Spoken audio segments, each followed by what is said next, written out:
Good morning, everyone, and welcome back to another installment of 2FreeOG's Dry Fire Fridays. This Sunday I should have a two-gun match if the weather stays clear for us, but it's not looking too good so far. So I wanted to do a little practice with my Mantis Blackbeard X. The main goal today was to set a time for this L-Prez-like drill, but with a rifle. Coming from low ready, I wanted to take 2 shots in the head box of each target while doing some kind of movement, whether it be left or right. And while doing this, I wanted to set a time constraint where I knew it would be difficult, but also something I could succeed at. Talking to some of the guys I shoot with, they informed me of a couple things. One being, the message I've been trying to relay was shooting faster. What I really mean to say was shooting sooner. Shooting sooner makes a lot more sense than shooting faster, mostly because it stops the need for overconfirmation, and it's the thing that I've been trying to relay this whole time, but I didn't know the best way to say it. Another tip that I got was setting these time constraints in the first place. With me trying to shoot sooner in matches, I need to be able to shoot sooner in dry fire as well. So having these time constraints really forces me to be uncomfortable in dry fire, which will force me to be uncomfortable in live fire, which ultimately will force me to be uncomfortable in match settings as well. So if you have a shot timer, make sure you're setting a par timer while you're doing dry fire, just to add a little bit of stress to your dry fire session. And that's all I got for you guys. If you watch this in its entirety, I really appreciate you, and I'll see you next Friday. Hopefully. Nice little change of scenery for today, huh? Yeah, it was nice out, so I decided to get outside. Went to the range today to do a little live fire instead of a dry fire session. I wanted to make sure my rifle was zero for my match on Saturday.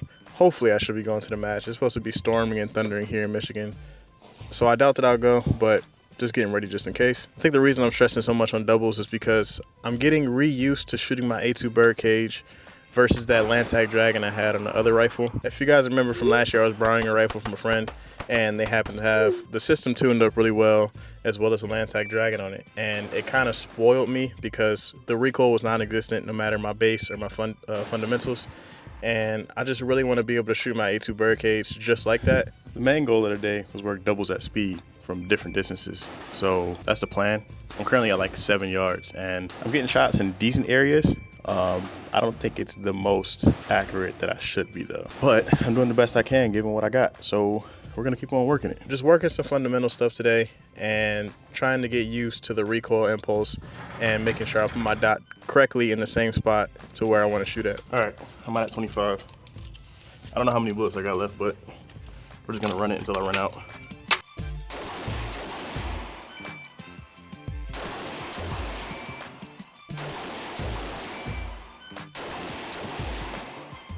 We got 1, 2, 3, 4, 5, 6, 7, 8, and then I felt these two for sure. It's not too bad. I may or may not still build out a composition rifle. I'm not sure. I doubt that I want to put the money towards it, but I also just want to be the person that's also shooting a cheap Dunham's rifle and do well at the sport. To a certain extent, it's hard to do that, especially when you're fighting against people with the gear that is actually better than yours. But I'm gonna do it. I'm gonna figure it out one way or another. We're gonna get to that world shoot some way, somehow. Working as hard as I can while I can. That's all I got for you guys today. Hope you guys enjoyed this little kind of getaway dry fire session, live fire session kind of thing. If you watched this in its entirety, I really appreciate you, and I'll see you next Friday. Hopefully. Good morning, everyone, and welcome back to another installment of 2FreeOG's Dry Fire Fridays. Man, I had the craziest weekend this past weekend when it came to matches. I think it's the most matches I've shot in a 3-day span in my life. I had from Saturday to Monday of just going to shoot matches and stressing myself the f out. But I had a good time doing it. I ain't gonna complain. And today's Dry Fire Friday, I decided to work on some shoulder transitioning. I kind of got used to not doing it with some of the previous 2-gun matches I've been shooting because you don't usually get penalized for exposures or, you know, not being in cover at matches like that, but at Axe, they don't play that shit. So literally going from left to right, right to left, using some cover, using this light stand that I have as a wall or a barrier, just so I can get used to, you know, doing my leans and making sure I'm not exposing myself to targets. I'm actually going to the range later on today to make sure that installing this new muzzle brake didn't actually shift my zero, which I doubt that it did. But if you guys didn't see the story behind why I got a new muzzle device and didn't see the fact that I blew this shit out of my A2 bird cage, definitely go check that out. I got a YouTube video up right now. I doubt that I had to change my rifle zero, but you never know. So I'm gonna just go check it out just in case. If you guys watched yesterday too, my PSA dagger trigger pin just broke, so my backup gun is down. So let's hope and pray that my Glock 47 comes through for me tomorrow, because what the is happening? But that's all I got for you guys. If you watched this in its entirety, I really appreciate you, and I'll see you next Friday. Hopefully. Good morning, everyone, and welcome back to another installment of 2FreeOG's Dry Fire Fridays. Now, those who know, this is Dry Fire King. Dry Fire King has a YouTube channel where they post a bunch of dry fire drills that you can do at home. I've been sleeping on it for a while, but I think about a week ago, I gave it a try, and I'm actually really enjoying the process of it. One thing I like that they include in here is the use of swingers, because I don't get a chance to practice shooting at swingers much. So the dry fire practice that I do get to shoot at swingers with is the only thing I really have to practice with. I know it can't supplement actually shooting at swingers because it's a whole different process when you're actually shooting in person, but it's gonna have to supplement me for now because I have no way of practicing it. We're about a month or so into the season, and it's been crazy as shit already. I feel like I like, what is it, like body dysmorphia, but for shooting. I placed masterclass, but at the same time, I'm at a point where I'm not sure if I'm shooting at a masterclass level. One thing I learned that is no matter how much I progress, I'll never feel like I'm good enough, which kind of sucks, but it also is a very humbling thing, mostly because I gotta force myself to come to terms that I'm not gonna ever be comfortable in the sport, which is a good thing, but also a bad thing because I'm always striving to do something better, but it seems like I'll never be satisfied with where I'm at. Now, I'm blessed to be where I am, but I'm not getting comfortable anytime soon.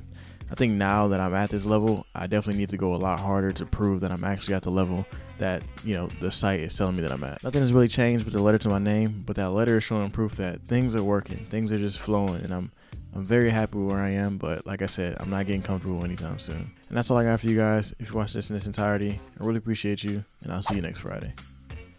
Hopefully. Good morning, everyone, and welcome back to another installment of 2FreeOG's Dry Fire Fridays. Working on some designated target stuff today.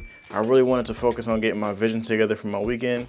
This weekend I have 2 matches. I have a USPSA match out in Linden, and then I have a 2-gun match out in Livingston, which would be pretty fun. I got a tip from a little birdie at my last match saying I should be practicing more of these IPSC targets because I'm also preparing for the Michigan sectional, which is sometime in July, I believe. Apparently a lot of these IPSC targets are gonna be used, so I'm kind of mentally preparing to use these targets in practice, but also it's a good practice to use in case I ever want to shoot an IPSC. But yeah, I started out doing just a little bit of designated target stuff, and then I switched into reloads. For some reason, my last classifiers, I've been having a hard time doing standing reloads.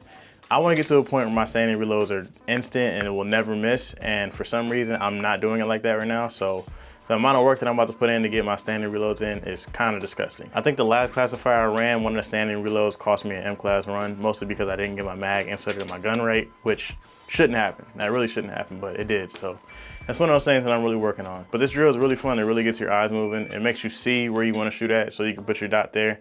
Obviously, seeing is the first thing you need to do before you're able to pull out a shot. So the quicker you can get to your vision, to your target, is the faster you can shoot at the target, which is the really nice part about having good vision. As time goes on, I get better and better at it, but for now, we just working it. But that's all I got for you guys. If you watched this in its entirety, I really appreciate you, and I'll see you next Friday. Hopefully. Good morning, everyone. Welcome back to another installment of 2FreeOG's Dry Fire Fridays. I don't know what to tell you. I just want you to look at this. Look at this shit. Look at this shit that I got going on right now. I'm so grateful for the people I know, bro. It's so crazy. This is D-Chap's garage. D-Chap's garage contains a space that is perfect for everything that I need dry fire based. We actually have a full video coming out about a dry fire session that we did. It was about 6 exercises, 5 or 6 exercises with rifle and pistol. But for today, I wanted to just show you guys the space, and hopefully this becomes a recurring thing. He has everything from walls to barrels to mini targets to regular size targets, and today I put up together a field course, which is just working on some entries and exits. Basically, I have 2 mini USPSA targets, one on the left and one on the right side. On the buzzer, I engage a target stack with a no shoot as well as a USPSA target behind it. Coming from appendix, I've been working appendix because I do have a EDC match coming up this Monday. Hopefully I should be attending it. 2 shot on the target stack, exiting on the right USPSA target, entering on the left small USPSA target, and then finishing off on the target stack again. I haven't worked much EDC. Honestly, I've been putting my dagger to the side just because of the shit that happened last time. But I want to pick it back up because I got to start taking it more serious. I had a good session today. I'm very grateful, like I said, that D-Chap allowed me to use this space for my dry fire stuff. I don't know how often I'll be doing it for Dry Fire Fridays, but I will be here at least, I want to say 3 times a month, just doing some kind of dry fire work with them. But that's all I got for you guys. If you watch this in its entirety, I really appreciate you, and I'll see you next Friday. Hopefully.